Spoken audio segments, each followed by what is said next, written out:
so we have somebody on district. He has won the Earl Childs Award from the High Desert Museum. He's also been a BLM Volunteer Award winner in 2002.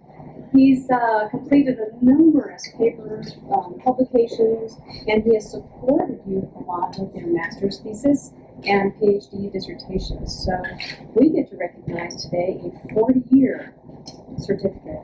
Bill Cannon?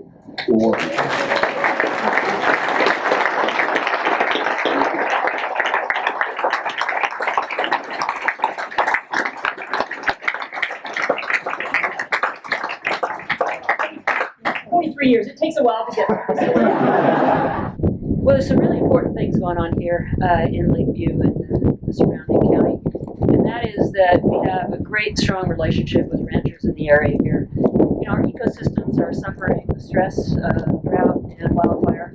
The habitat that is critical for sagebrush steppe ecosystem, for sage grouse, for mule deer, and other species is really at risk, and we have seen that with the loss of habitat in a number of different areas. There's some innovative things going on with ranchers here to maintain and support the sagebrush steppe ecosystem. One of the important things that I'm going to be seeing today will be the removal of juniper, which is a big problem for wildland fire, for the height of species, which drives the sage grouse and some other ground-dwelling animals out of the habitat, and they're doing some great things to address that. So that's what I'm here for today. We're doing this whole week, and a lot of it is around looking at our landscapes holistically. It doesn't matter who the land manager is. How do we figure out the areas that are really special for habitat, for example, and conservation, and manage those effectively, no matter who the land manager is?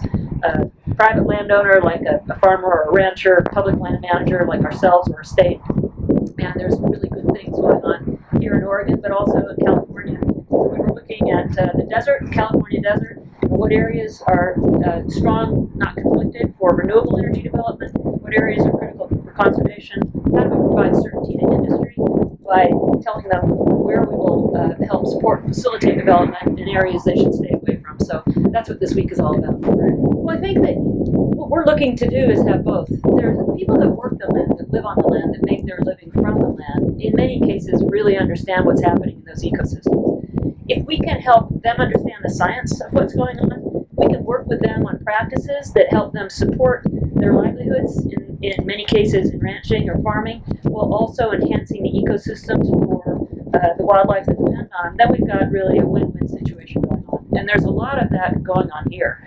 So active management of landscapes, which is what a lot of people that work the land do, can be very, very helpful in terms of creating and enhancing and supporting ecosystem health, and that's what this is all about. Well, alternative fuels are an important part of our future. We do have to get from where we are now to a more renewable energy future. So we really have an all-of-the-above approach to energy. Through BLM lands, we certainly lease lands for conventional development, but renewables is a wave of the future. So since 2009, we've permitted 52 different renewable energy projects on public land. They're geothermal, they're wind, and they're solar.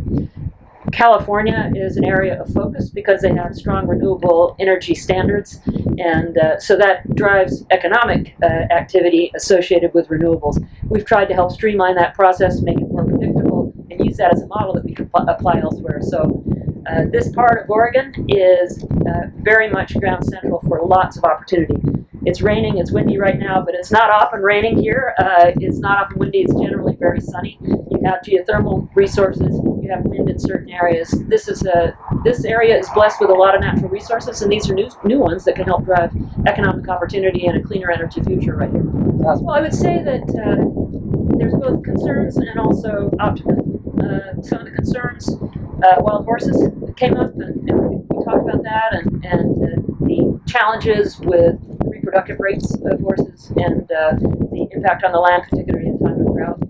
We talked about the cooperative relationship with the BLM and the Natural Resources Conservation Service and the Forest Service and the Fish and Wildlife Service on things like sage grouse habitat, and lots of good positive stories about people working together, coming around the table, even with the wild horse issue, to solve them collectively.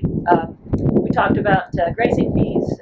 We talked about a number of other other things, but I would say that the lion's share of the discussion was how do we maintain these landscapes in a way that are sustainable for businesses, sustainable for the ecology and the ecosystem, and create ongoing ranching and farming culture for new generations. And how do we do that sustainably? Thank you very much for the